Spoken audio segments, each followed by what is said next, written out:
Bonjour à tous. Donc, je ne sais pas si je suis en ligne actuellement, j'espère en tout cas. Voilà. Donc, Bruno Veillet, je suis le responsable de l'antenne LPO Grand Causse pour la LPO France.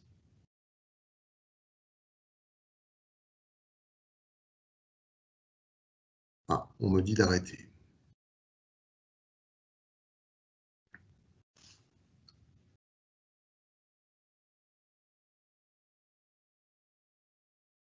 Bonjour à tous. Donc, Bruno Veillet, je suis le responsable de l'antenne Grand Cause de la LPO France et je suis heureux de vous accueillir pour ce webinaire consacré au JPAET et plus particulièrement au programme JIP Connect et à sa déclinaison ici dans les Grands Causses aux confins de la Lozère et de l'Aveyron.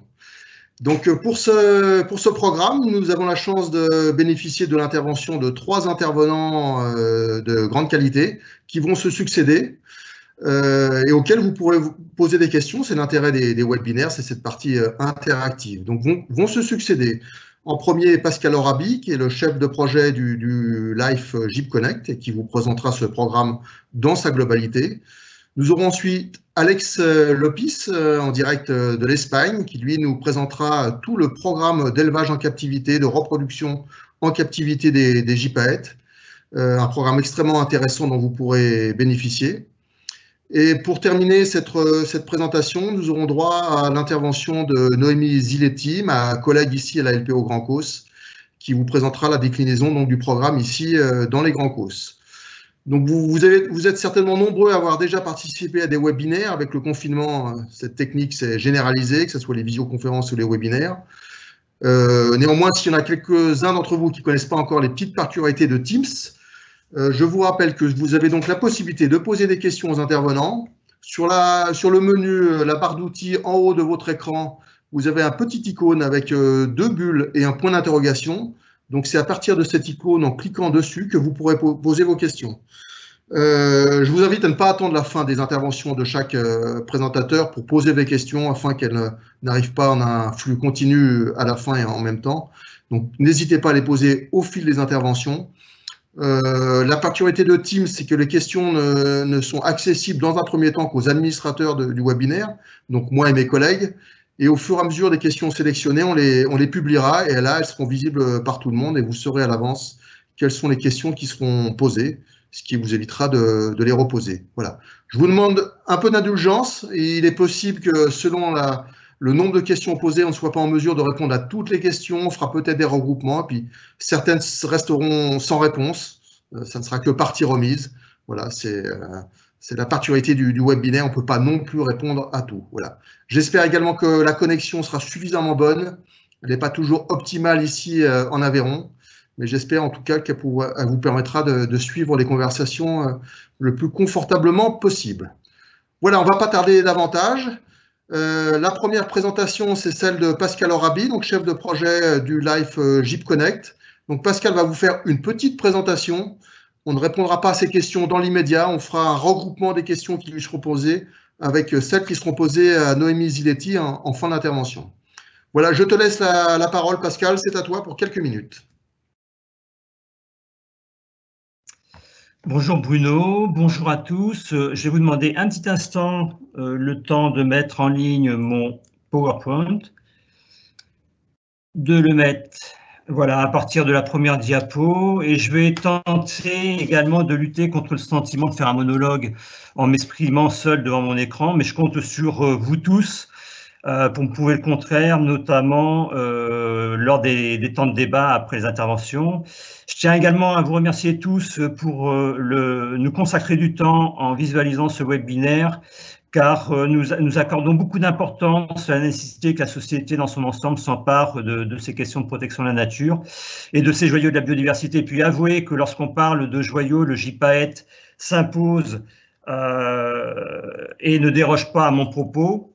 Je vais, hop là, voilà, excusez-moi, à mon propos, avec son look et cette grâce, il en est un digne ambassadeur, mais également une espèce sentinelle importante de la place singulière qu'il occupe dans la chaîne alimentaire, avec son régime nécrophage et plus encore en consommant essentiellement des os. Alors, Et puis, nous lui devons bien ça, cette attention, car avec les programmes notamment que nous lui accordons, enfin que nous conduisons pour restaurer ces populations, car il faut se rappeler qu'avec les autres vautours, il a su traverser les âges pour nous parvenir, mais il aura fallu qu'il nous parvienne pour que l'humanité soit responsable de son déclin et de celle de la plupart des autres nécrophages, entre autres. Alors, le Life GIP-Connect s'inscrit dans le cadre de la stratégie européenne consacrée à l'espèce et qui vise, par des opérations de réintroduction, à restaurer sa métapopulation à l'échelle du territoire européen, par l'existence notamment de noyaux de population connectés les uns avec les autres, au sein desquels s'établissent des flux d'individus nécessaires à la variabilité de sa population. Alors, communément, on a l'habitude de nommer notre projet le Life GIP-Connect, qui est prévu sur une durée de 6 ans. Effectivement, la LPO France assure la coordination de ce projet important avec 8 autres opérateurs. On peut citer tous les opérateurs qui travaillent directement sur le terrain avec la LPO Occitanie, le Parc national des Cévennes, le Parc naturel régional du Vercors, Vautours en Baronnie. Et puis, on est aussi accompagné par des équipes de scientifiques qui assurent toutes les phases d'évaluation et de monitoring du projet, donc au sein de Sorbonne Université. Ce projet ne pourrait pas avoir lieu sans la contribution de la Fondation pour la conservation des vautours, qui coordonne le réseau EEPI, le réseau d'élevage en captivité de l'espèce, et qui nous permet donc d'engager nos programmes de réintroduction. Et puis, nous travaillons également avec d'autres structures, notamment Enedis, qui nous permet de sécuriser les lignes électriques dangereuses pour l'espèce, et le Centre national d'information toxicologie vétérinaire, qui travaille sur toutes les problématiques de toxicologie. Le projet est un vaste projet puisqu'il vise à rétablir un corridor entre les Alpes et les Pyrénées. Il intègre près de 5500 km de zones de protection spéciale au titre de la directive oiseaux, pardon. Il comprend pas moins de 11 départements différents, enfin il intègre pas moins de 11 départements différents et 456 communes. Alors il vise à rétablir donc un corridor entre les Alpes qui a bénéficié du plus important programme de réintroduction en Europe pour l'espèce dès les années 86, et les Pyrénées où après sa disparition nous avions encore une population relictuelle.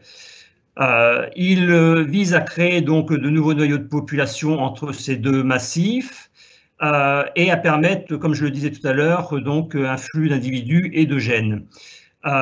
Il est permis donc par des programmes de réintroduction sur le massif central et dans les Préalpes, mais également par des opérations qui visent à augmenter l'attractivité de son territoire, notamment via la ressource alimentaire, avec un effort particulier sur les Pyrénées.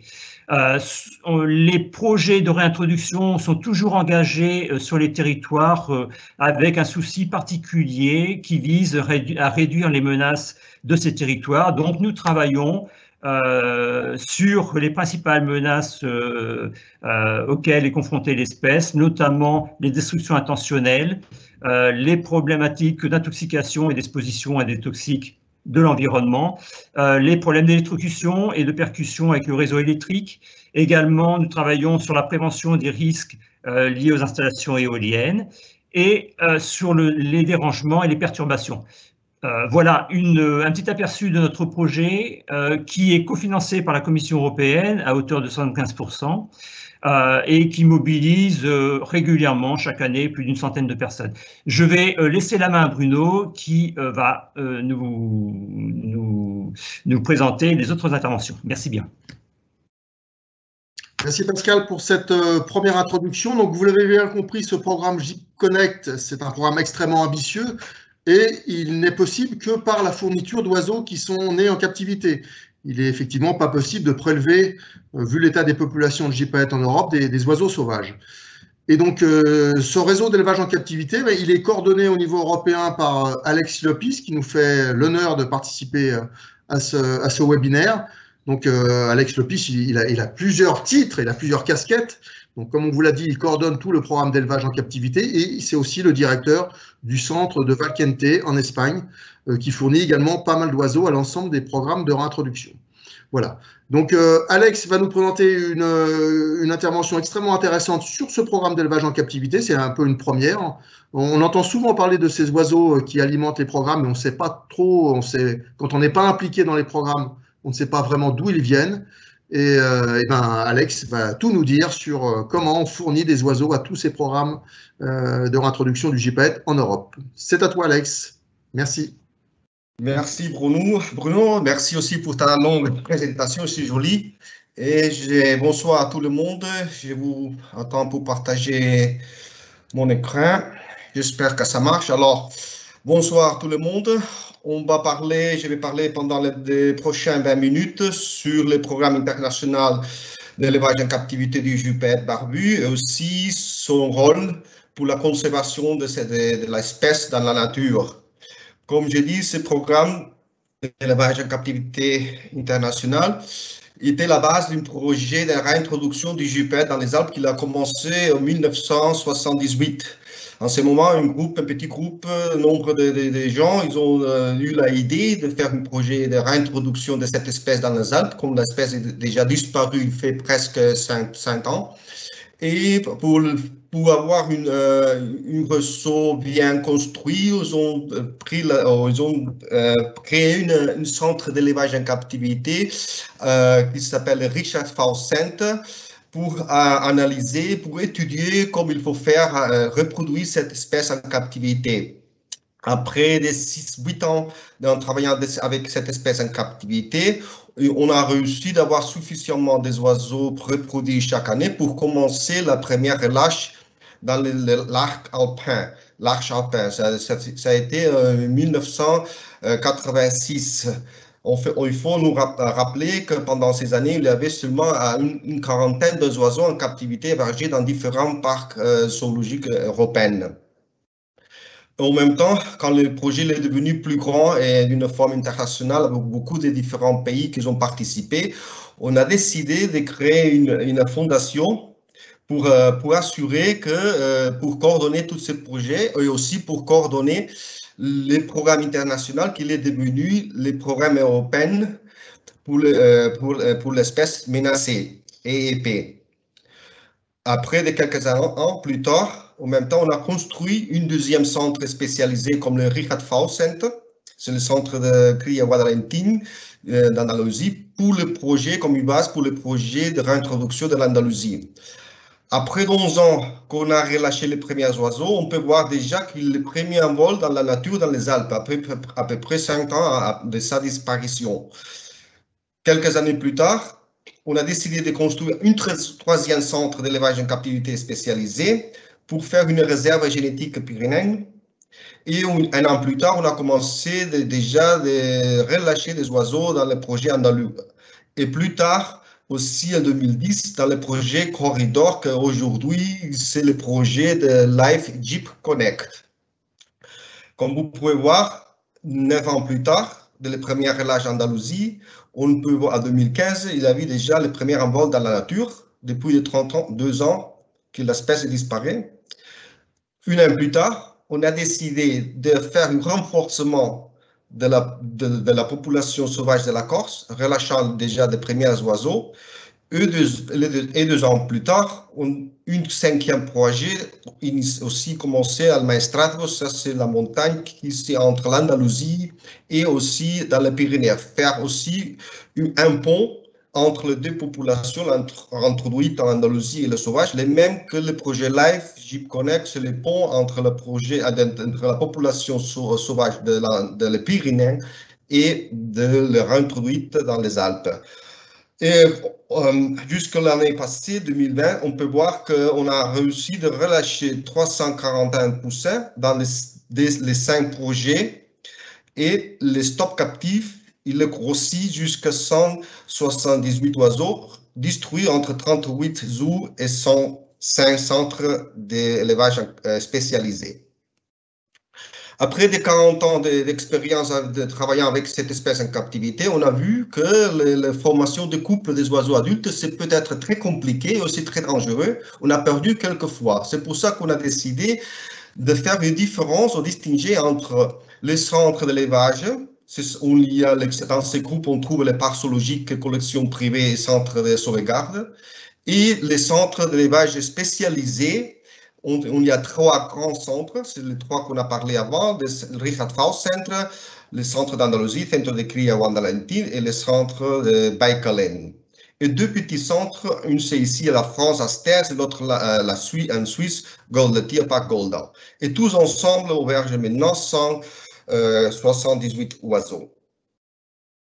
Les fonctions de chaque de ces groupes est très différent. Pour les fonctions des centres d'élevage, vous savez dire où sont les zoos, les petits, les collections privées, aussi les centres de sauvegarde.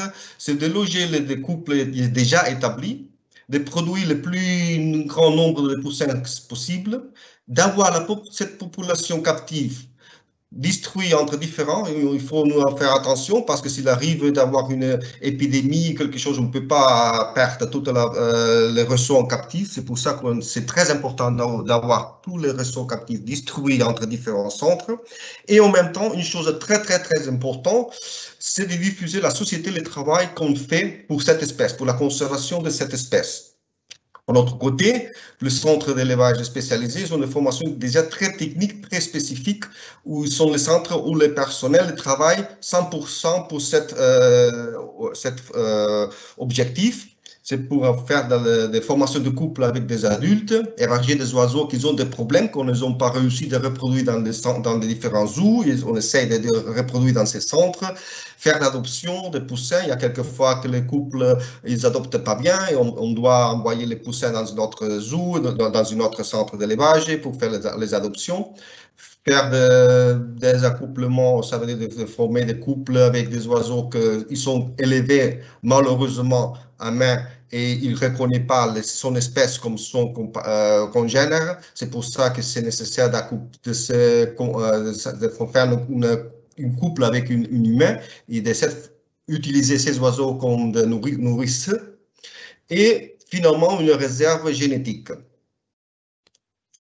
C'est très important, on a aussi une ligne directrice, comme les oiseaux doivent être distribués dans les LEP. Tous les fondateurs, on essaie d'avoir distribué entre les 3 centres spécialisés et les premiers 4 descendants de chaque fondateur, ils restent dans les LEP, dans ces noyaux captifs. Le 5e, le suivant, on peut déjà utiliser pour les projets de réintroduction. Aussi, de ces 4 descendants, 2 de ces 4, on essaie de maintenir un dans les centres d'élevage spécialisés. Et tous les nouveaux candidats, c'est-à-dire tous les nouveaux zoos qui veulent participer dans ces programmes, ils reçoivent des oiseaux jeunes et aussi qui sont déjà très, très courants dans les épées pour assurer s'il y a une perte, qu'on ne perd pas ces lignes importantes. Et grâce à ces méthodes et à ces lignes directrices, jusqu'à aujourd'hui, jusqu'en 2020, on a réussi de reproduire avec succès 585 oiseaux, que de ces 344, on a utilisé pour les différents projets de réintroduction. Et les 585, 244 sont reproduits dans les centres d'élevage et 341 dans les centres d'élevage spécialisés. Il faut faire aussi attention les oiseaux reproduits dans les centres d'élevage, dans les centres de 244, presque la moitié, ils sont élevés, alors ça veut dire qu'ils sont éclosionnés dans les zoos, mais après ils sont transportés dans les centres d'élevage et là, élevés pour assurer un élevage naturel. Grâce à tous ces efforts, à tous ces programmes internationaux d'élevage en captivité et aussi tous les travaux qu'on a fait pour la conservation de l'espèce, on peut bien voir que dans l'Europe occidentale, 1980, le nombre de couples reproducteurs était moins de 70 couples reproducteurs et aujourd'hui, on a déjà 183 couples reproducteurs et quelques additionnelles populations comme les Alpes ou l'Andalousie. Mais l'objectif final de ces programmes européens d'espèces menacées, premièrement, quand on commençait en 80-78, était d'assurer ou de freiner l'importation des oiseaux sauvages. Il faut nous rappeler que pendant les années 60 et 70, les zoos, ils ont acheté des oiseaux, ils font des importations des oiseaux qu'ils ont capturés dans la nature, dans l'Asie, principalement dans l'Afghanistan. Et ça, c'est l'objectif de notre programme, c'était d'arrêter ça. Et c'est pour ça qu'il était très important d'améliorer le succès reproductif de la population captive. De cette façon, satisfaire les besoins des zoos. Un autre objectif, c'est de créer une réserve génétique assurée que s'il passe quelque chose, parce qu'il faut penser qu'en ce moment, on avait moins de 70 couples en Europe. Si les populations baissent encore plus, on peut avoir la possibilité de perdre complètement. C'est pour ça que c'est très important d'avoir une réserve génétique pour commencer de nouveau la restauration de cette espèce dans l'Europe. Le troisième objectif, c'était de réintroduire l'espèce dans les zones de distribution historique. Et finalement, d'établir une métapopulation européenne, assurer qu'il y a un flux génétique entre le nord de l'Afrique et l'Asie à travers les populations déjà existantes autochtones et réintroduites dans l'Europe. Et pour atteindre cet objectif, on a vu que c'est très important et assurer que les poussins qu'on reproduise, une fois qu'ils arrivent à la majorité sexuelle, il doit être aussi capable de se reproduire avec succès. Aussi, il doit être apte pour le projet de réintroduction. Et ça, c'est seulement possible s'ils sont élevés d'une forme naturelle. Seulement de cette façon, ils peuvent développer naturellement leur comportement. Et c'est pour ça que la devise du DEP, c'est la qualité versus la quantité. En continuation, je voudrais bien vous en montrer comment on fait ça. Normalement, principalement, on essaye de faire la reproduction naturelle. Ça veut dire qu'on laisse les oiseaux faire tout seuls, sans embêter, sans rien. Alors, les oiseaux essayent de construire les nids, de faire les accouplements. Aussi, ici, vous pouvez voir aussi l'éclosion de poussins. S'il y a un poussin qui a des problèmes, les adultes aident pendant l'éclosion, ils grossissent le poussin, mais quelquefois, on doit utiliser l'incubation et l'élevage artificiel. Ça, c'est le moment quand, par exemple, s'il y a des oiseaux qui montrent des comportements d'incubation altérés, d'une forme physique ou psychologique aussi.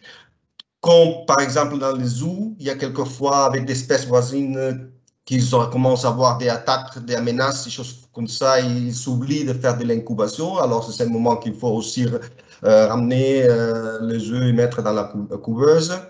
Et aussi pour prévenir le caïnisme, comme vous savez bien, dans les gypaètes, ils font une ponte double, mais seulement le premier poussin réussit d'élever. Le deuxième est toujours mort, parce que le premier, quand l'éclosion, c'est 6 jours avant, provoque toujours la mort du deuxième poussin. Et comment on fait ça? Alors, normalement, si l'oiseau, et si le couple marche bien, il a fait l'incubation bien, et c'est une double ponte, on prend les œufs à peu près de 7 à 14 jours avant de l'éclosion et ils sont remplacés pour des œufs de plâtre, alors les œufs artificiels. S'ils sont des oiseaux qui ont des problèmes, à un moment qu'ils font la ponte, on ramène l'œuf tout de suite. Une fois on fait l'incubation, on fait de la même méthode que presque pour tous les autres rapaces, mais additionnellement, on fait une chose spéciale, que c'est le choc thermique. Les œufs sont exposés à la température extérieure 4 fois par jour pendant 5 minutes. Et pendant ce temps aussi, on tourne chaque fois 180 degrés à la mer. Aussi, on a quelques méthodes pour contrôler le déroulement de l'embryon. On utilise l'oroscopie, c'est avec une lumière très forte, avec une invitation fonce. On peut voir l'intérieur de l'œuf. Ici, on montre comme les vaisseaux ils croissent. Chaque jour, c'est un peu jour. Ça, c'est à peu près les 8 jours, 8, 9, 11, 12, 13, 14 jours. L'autre méthode, c'est la laseroscopie. Le poussin, l'embryon qui a déjà 35 jours à peu près, il commence à bouger dans l'œuf. Et de cette façon, les vibrations, on peut, avec une pointe de laser, avec un miroir, et on projette la lumière contre le mur. Et après, quand le poussin ça bouge, on peut voir aussi qu'il se bouge la lumière qui est dans le mur. L'autre méthode qu'on utilise, c'est un appareil, le body, qu'on peut voir la fréquence cardio, le cœur, et aussi les mouvements de poussin. On peut voir la vitalité du poussin. Et finalement, on utilise aussi les radios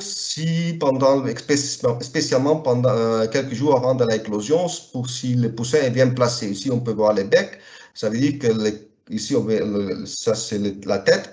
La queue, c'est par cette position, il tombe comme ça. Ça veut dire que cette poussin, elle est bien placée, il va vers une bonne éclosion. Et ici, on vous montre quelques images pour voir l'évolution de l'embryon. Alors ça, c'est un embryon de 4 jours. Ici, on peut voir le jaune d'œuf. Et on voit déjà avec 6 jours si l'œuf est fertile ou non. Si le jaune d'œuf, il devient le double de grand, on peut dire que cet œuf est fertile. 1-2 jours plus tard, on peut voir déjà le petit point rouge que c'est l'embryon. Et ici, par exemple, on voit à 14 jours, on voit ici l'embryon et les vaisseaux se communiquent. D'accord? Et à continuation, on peut voir comment ça déroule l'embryon dans l'œuf. À peu près 8 jours de l'éclosion, il commence à se tomber la chambre d'air. Ici, on peut voir, chaque jour un peu plus, quelques millimètres. 3-4 jours avant de l'éclosion, le poussin casse la chambre d'air et commence à piailler. C'est le moment qui change la respiration sanguine avec la respiration pulmonaire. C'est le moment plus dangereux. C'est le moment qu'on perd plus de poussins. Oui, c'est ça. 1-2 jours avant de l'éclosion, pique la coquille. De cette façon, il peut respirer en plus parce qu'il n'a pas assez d'oxygène dans la chambre d'air. C'est pour ça qu'il a besoin encore en plus. Et après commence l'éclosion qui peut tarder quelques heures. Chaque fois, elle peut casser 2-3 cm. Après, elle arrête 10-15 minutes en plus, une demi-heure, et après, continue comme ça. Il casse l'œuf, la coquille de l'œuf, dans le sens inverse de l'aiguille d'une montre. Et après, ici, on peut voir, par exemple, l'éclosion d'un poussin qui est presque déjà éclosionné. Il y a son côté à droite, un poussin qui commence avec l'éclosion. Mais il y a quelques fois qu'on voit déjà qu'il a des problèmes. Par exemple, avec les radios, on peut voir que l'oiseau n'est pas bien placé ou qu'il a cassé la chambre d'air, mais il ne peut pas bouger bien. Alors, ce n'est pas capable de casser la coquille, c'est ici à gauche par exemple. En ce moment, quand on voit avec les body, l'appareil, on voit la fréquence cardio, on peut voir que ça descend et commence à avoir une situation déjà dramatique. C'est le moment qu'il faut faire un trou, où il y a quelques fois que le poussin il est capable de casser la coquille, mais il n'a pas de la place pour tourner la tête et ouvrir complètement. Et ça fait que chaque fois, le trou devient plus grand. C'est le moment, un de ces deux moments, il faut faire une assistance et aider le poussin de sortir de la coquille.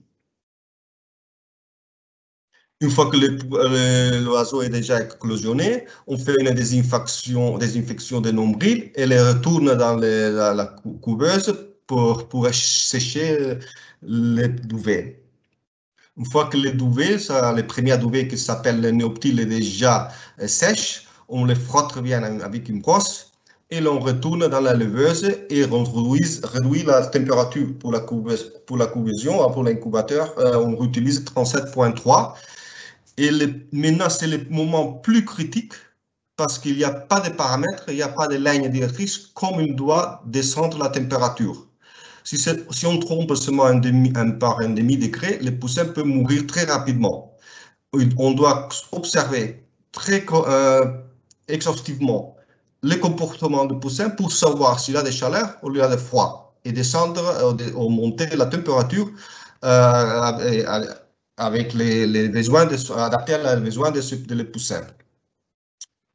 Il faut aussi faire attention que pendant les premiers jours, le poussin il a un œdème dans le cou et il n'est pas capable de maintenir la tête levée dans quelques temps. Et c'est que quelquefois, on doit lui aider de maintenir la tête levée pour manger. Quelques jours après, on peut avoir assis à droite, il est capable de maintenir la tête parfaitement sans aide. Quand nous arrivons à l'âge de déjà de 7 jours, à peu près une poids de 200 grammes, ils sont retournés dans les parents ou les parents adoptifs pour assurer un élevage déjà naturel. Comme vous savez bien, s'ils sont élevés à main, après ils sont des oiseaux imprégnés à l'homme et on ne peut pas utiliser ces oiseaux pour la reproduction ou maintenant, en plus aussi pour le relâche. Et finalement, comme j'ai raconté avant, dans les gypaètes, on a les comportements de caïnisme. Et c'est pour ça que quelquefois, on a plus de poussins que de couples reproducteurs. Et quelquefois, on divise les nids avec 2. Et au moment que les poussins sont déjà 3 semaines, on peut mettre chaque 4 semaines, 3-4 semaines, on peut mettre chaque poussin dans un côté. Et les parents, ils prennent attention pour le 2, ils nourrissent le 2. Et chaque fois que le poussin est un peu plus grand, la barrière en bois au milieu, il faut aussi monter un peu plus haut pour ne pas avoir d'une interaction physique parce que sinon on peut se tuer. Et je voudrais bien vous remercier pour votre attention et j'espère que vous appréciez les présentations. Merci beaucoup. Merci Alex et bravo. J'ai un écho, je sais pas si tout le monde là. Voilà, merci d'avoir tenu juste ces 20 minutes, parfait, hein, le timing était vraiment impeccable. Alex, merci beaucoup. Donc vous avez tous compris, j'espère que la reproduction du gypaète en captivité, c'est pas de l'élevage de poulets, ça demande beaucoup de technicité et de professionnalisme. C'est une mission assez compliquée. Je remercie tout particulièrement Alex d'avoir participé à ce webinaire parce que c'est une période extrêmement chargée pour lui. Il a harcelé de toutes parts et par nous les premiers pour savoir où sont les gypaètes qui vont être distribués partout en Europe. Et donc, et merci aussi pour avoir fait cette présentation en français, dans un très bon français, que tout le monde a parfaitement compris, je pense. Donc, on entre dans la période des questions. J'ai fait quelques sélections de questions que j'ai publiées. Je reprécise quand même que le webinaire est quand même très ciblé sur les programmes de reproduction en captivité et de réintroduction, pas forcément sur l'éthologie de l'espèce. Il y a déjà quelques questions un peu générales sur l'éthologie du gypaète. On ne pourra certainement pas répondre à tous, donc je vous préviens d'ores et déjà. Il y a d'autres questions qui concerneront plutôt les grands causes, c'est qu'on publiera un petit peu plus tard dans le webinaire. Donc là, pour toi, Alex, si tu m'entends, j'ai publié quelques questions qui concernent les centres d'élevage en particulier. Donc, il y en a plusieurs, je ne sais pas si tu les vois, mais je vais te les reposer. Il y a des questions qui concernent la formation des couples en captivité et quelques précisions qui sont demandées. Pourquoi c'est si compliqué la formation des couples? Et ça nécessite de les bouger parfois, comme tu l'as dit. Des questions sur le brassage génétique dans les différents centres. Une question sur le nombre de couples reproducteurs au tout début du programme. Peut-être que tu l'as dit dans ta présentation, c'est possible, ça m'a échappé, mais peut-être que tu l'as dit au tout début. Voilà pour la première série, je te reposerai les autres après, parce que sinon tu ne vas pas les retenir. Donc le nombre de couples au début, la question du brassage génétique et de la formation des couples, en quoi c'est particulièrement compliqué. Alors, il faut nous rappeler que les gypaètes, c'est un vautour, mais ce n'est pas un vautour qu'ils vivent en colonie, c'est un vautour qu'ils vivent séparés, alors que c'est territorial, et c'est pour ça que c'est très agressif. Ces moments qu'on fait les accouplements, s'ils n'aiment pas entre eux, ils peuvent se tuer entre eux. Et c'est pour ça qu'il faut faire beaucoup attention pendant les premières semaines quand on essaye de former une couple, d'être là. Il y a quelques fois que ça marche bien, mais quelques fois non. Ils commencent à s'attaquer très agressif et finalement on se peut tuer. Et c'est pour ça que dans ces moments, si on voit que ça ne déroule pas bien, on doit rapidement séparer les oiseaux et il faut changer et chercher pour notre oiseau. Ça, c'est la complication de la formation de couple avec les adultes. Ça marche bien si on met 2 jeunes parce que les jeunes, ils ont la capacité, ils ont le besoin de contact social. Et c'est pour ça qu'on essaie, normalement, au réseau, d'envoyer 2 jeunes parce qu'ils apprennent à connaître entre eux. J'espère que j'ai pu répondre à cette question. La deuxième est très oui, la génétique. Alors, donc, il y a quelques oiseaux qui viennent de différentes populations. Il y a par exemple des oiseaux qui viennent de la population des Crètes ou des Grèces continentales, ou de la Corse ou des Pyrénées. Ce sont des populations presque extinctes. C'est pour ça que ce sont des oiseaux très, très importants pour assurer une variabilité génétique très grande. On connaît bien que les tâches de survie dans les centres d'élevage spécial en captivité sont plus hauts, presque plus haut que dans les zoos. C'est pour ça que ces oiseaux sont envoyés dans un de ces 3 centres spécialisés. Les descendants, après, comme je dis bien, les premières, chaque 4 oiseaux de ces descendants, on maintient en captivité, 2 on maintient dans les centres d'élevage spécialisés, les autres 2, on peut donner déjà dans les zoos. Bruno, je suis désolé, je me rappelle la 3e question. Est-ce que tu te rappelles au tout début des programmes de réintroduction, à partir de combien de gypaètes on est parti au tout début? Oui, on est parti avec à peu près un peu moins de 40 oiseaux. Oui, je crois que tu l'avais dit. Ok. Oui, mais ce n'est pas des couples, hein, c'est des oiseaux. Des oiseaux disponibles, entre guillemets. J'ai une question plus financière. Est-ce que tu sais à peu près comment sont financés les centres d'élevage spécialisés? Est-ce que c'est des fonds publics? Est-ce que c'est privé? Est-ce qu'il y a des donations? Alors, c'est complètement différent. Par exemple, le centre d'élevage de Guadalentín, c'est un centre de la gouvernement de l'Andalousie. Ça veut dire que c'est des fonds de l'administration. La centrale de ce programme, Richard Faust Center, c'est un centre privé. Et c'est qu'il reçoit le soutien avec des contributions pour le site de relâche. Par exemple, le centre de Baïkalen,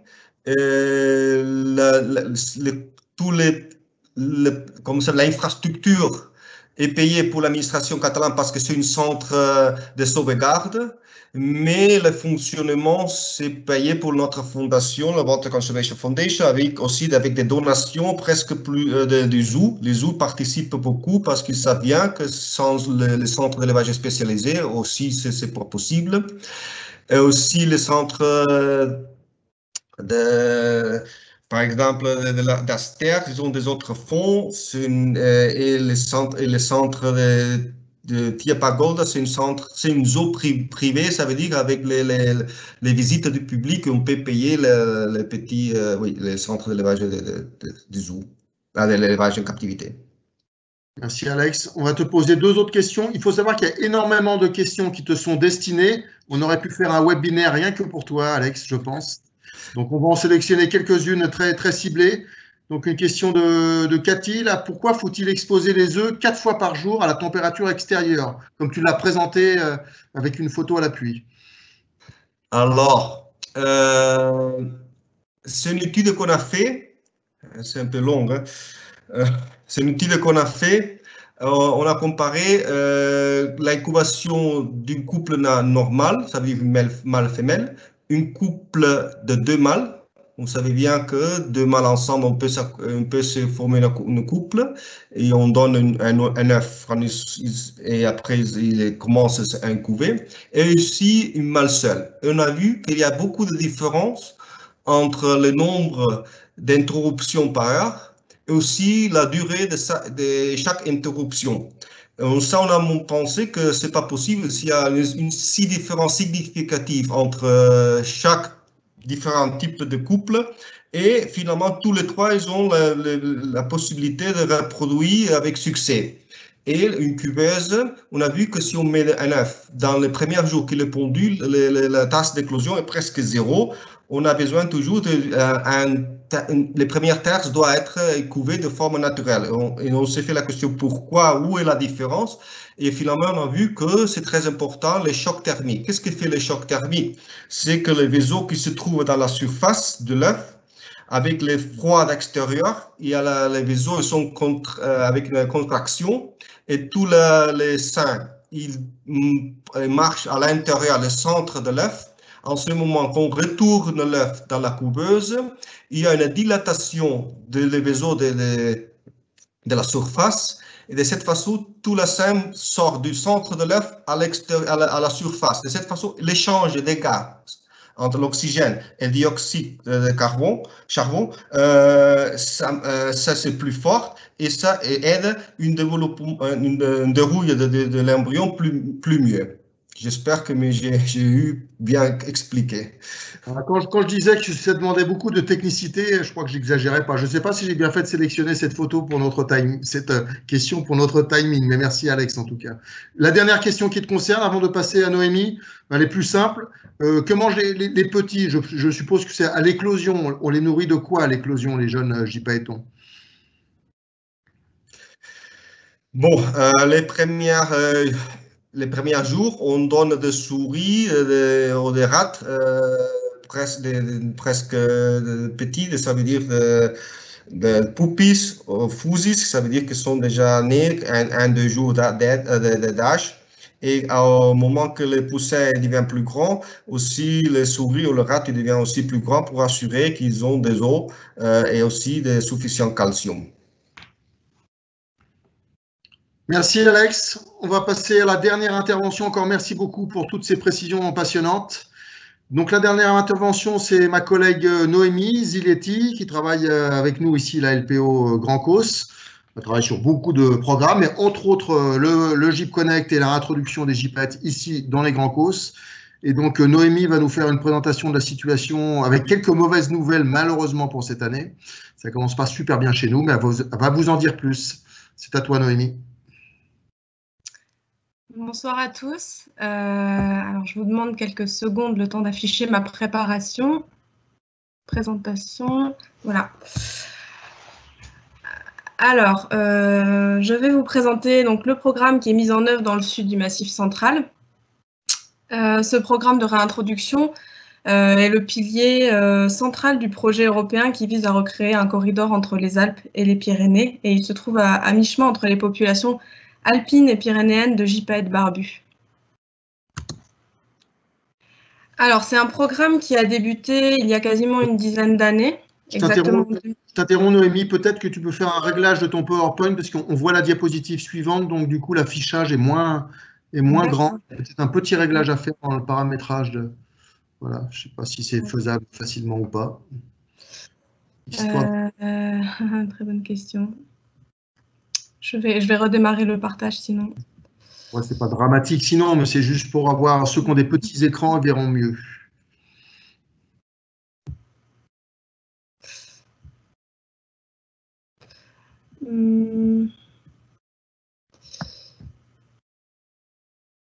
Alors, moi, désolée. On a le même problème. Bon, c'est pas dramatique, c'est pas dramatique. Ouais, désolée, c'est un paramétrage. Je pense que je ne saurais pas régler là pour le moment. Allez, pas de souci. On voit quand même la diapo principale. Ouais, c'est suffisant. Oui, c'est suffisant, je pense. Sinon, non, ça changera rien le zoom. Donc, mes excuses pour l'affichage. Donc, je disais que ce programme a débuté en 2012 et au total, à ce jour, on a lâché 28 oiseaux dans les Grands Causses. Il s'agit donc de 12 femelles et de 16 mâles. On utilise 2 sites de réintroduction dans ce programme, alternativement ou plus exceptionnellement simultanément la même année. L'un de ces sites se trouve en Aveyron, sur le territoire du Parc naturel régional des Grands Causses. Et le second site se trouve en Lozère, en zone cœur du Parc national des Cévennes. Ce programme est mis en œuvre par 3 partenaires historiques des programmes de réintroduction des vautours en France. Il est porté par le site Grand Causse de la LPO France, en partenariat avec le Parc national des Cévennes et le Parc naturel régional des Grands Causses. Alors, ce programme, il repose sur le lâcher de jeunes oiseaux, donc de jeunes oiseaux qui sont réintroduits selon la méthode qu'on appelle la méthode du taquet. Ils ont en moyenne 90 jours, donc 3 mois. Et ces poussins sont déposés dans une cavité aménagée et sécurisée. Et nos équipes de surveillance assurent leur suivi ainsi que la quiétude du site de lâcher. Tous les jours, donc du lever jusqu'au coucher du soleil, et ça jusqu'à l'émancipation des oiseaux par rapport au site. de lâcher. C'est au moins 30 jours après l'envol du dernier oiseau. Donc ces oiseaux, ils sont originaires des centres d'élevage et des zoos du réseau qu'a présenté Alex précédemment.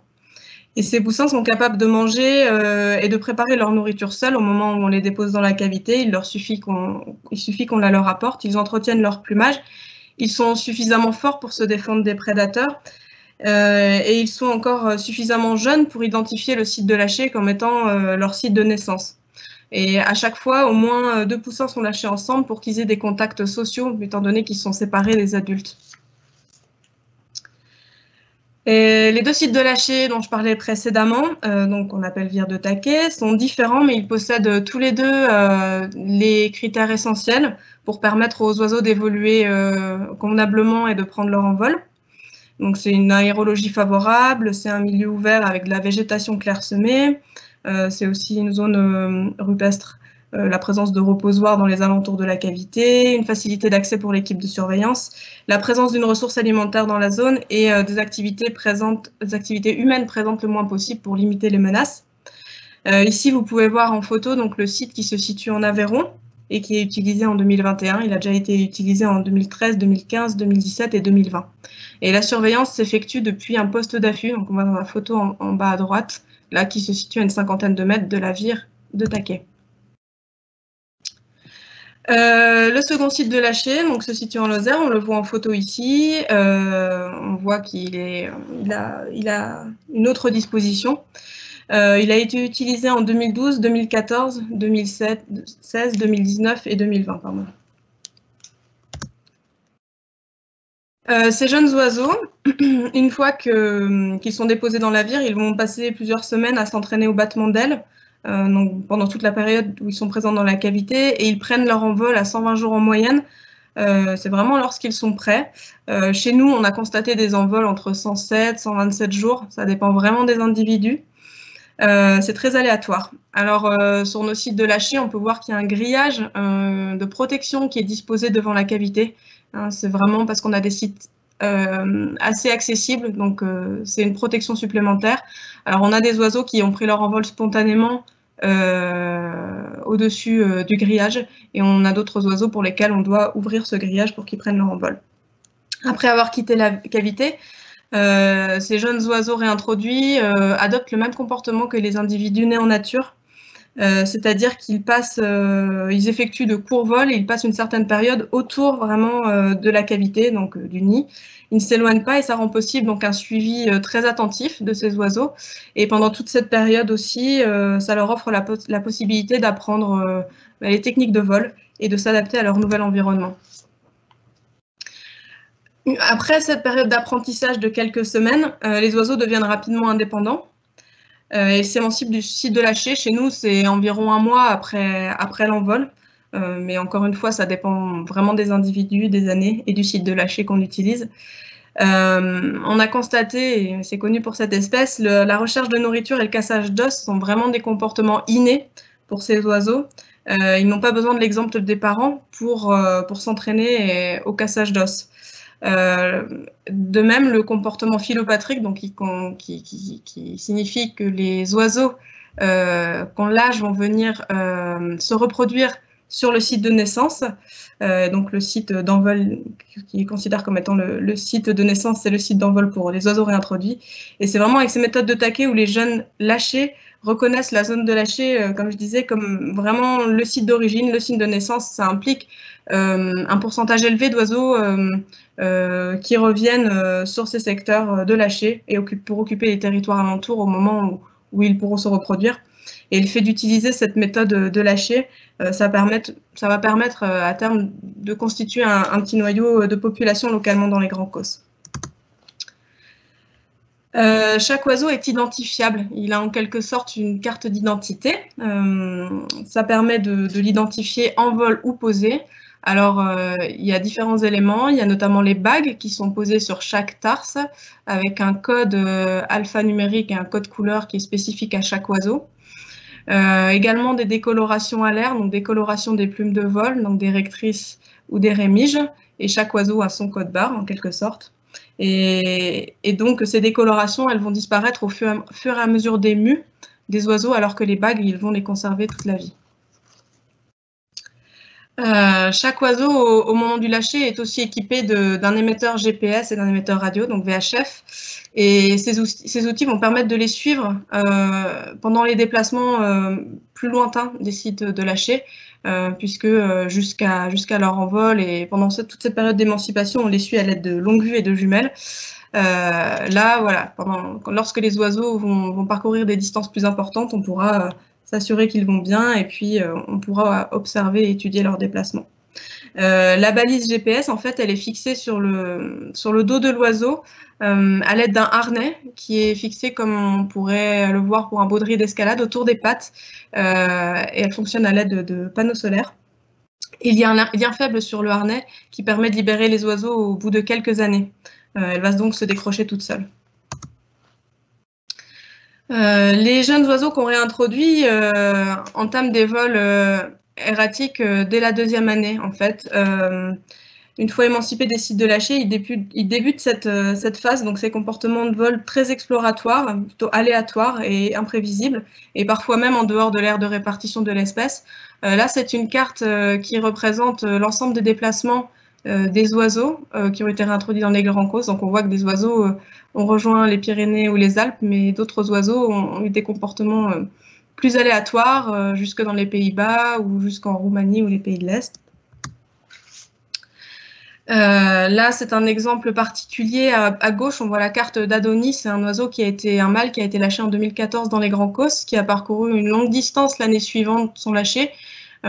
C'est vrai que ces oiseaux entament ces déplacements souvent l'année suivant l'envol, en fait, l'année suivant leur lâcher. Là, c'est en 2015 qu'il a été jusqu'au nord de l'Allemagne. Il est revenu dans les Alpes et puis l'année suivante, en 2016, il a entamé une longue phase de déplacement jusqu'en Ukraine, Biélorussie, Roumanie, avant de revenir dans les Alpes et puis, in fine, avant de se fixer dans les Grands Causses en 2018. La carte de droite représente un déplacement plus récent d'un oiseau, une femelle lâchée en 2020, Églazine, qui, elle, a quitté les Grands Causses le 26 avril dernier. Elle a traversé la France, elle a survolé Paris. Elle a passé quelques jours en Normandie. Et puis, actuellement, elle est aux Pays-Bas, donc elle est suivie par de nombreux observateurs locaux. Voilà, donc il n'est pas rare que ces oiseaux qui se déplacent beaucoup soient des stars et soient beaucoup suivis par de nombreux observateurs sur des secteurs où on n'a pas l'habitude de les observer. Il faut noter que pendant toute cette période de vol, de dispersion, de vols exploratoires, des cantonnements temporaires sur d'autres secteurs de plusieurs mois, par exemple, sont observés, c'est pas rare, notamment dans les Alpes ou dans les Pyrénées. Les jeunes oiseaux peuvent aussi être plus sédentaires. On a le cas d'un oiseau lâché en 2019, donc Cévennes, sur la carte de gauche.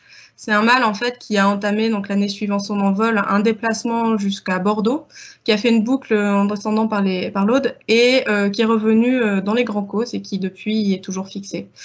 Et la carte de droite, c'est une femelle qui a été lâchée en 2017 et qui, elle, jusqu'en 2020, jusqu'au printemps 2020, n'a pas du tout quitté les Grands Causses.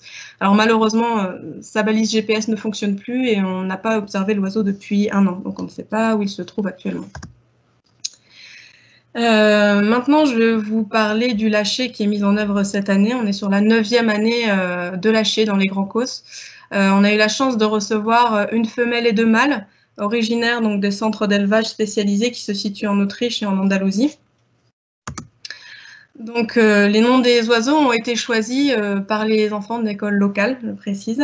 Donc, les noms, c'est Parpaillou, pour un mâle originaire d'Autriche qui a été lâché à 92 jours, et Plumet, l'autre mâle, qui a été lâché à 83 jours le 25 avril dernier. Pyrénées, c'est la femelle. Elle est originaire d'Andalousie. Elle a été lâchée le 28 avril dernier à 89 jours. Malheureusement, on déplore la mort de Parpaillou. Donc, cet oiseau a été victime d'un prédateur carnivore dans la vire de Taquet. Il s'est introduit dans la cavité malgré les grillages de protection. Il était sans doute attiré par la nourriture mise à disposition des oiseaux. Alors, c'est un cas rare. L'autopsie a toutefois montré que l'oiseau a présenté des fragilités au niveau du foie et donc avait des problèmes de santé déjà avérés, et ce qui a sans doute conduit l'oiseau à ne pas se défendre face aux prédateurs. Donc c'est un événement bien malheureux qui montre aussi que les aléas au cours d'un programme de réintroduction sont nombreux et qui peuvent aussi provenir d'événements naturels et pas uniquement eutropiques.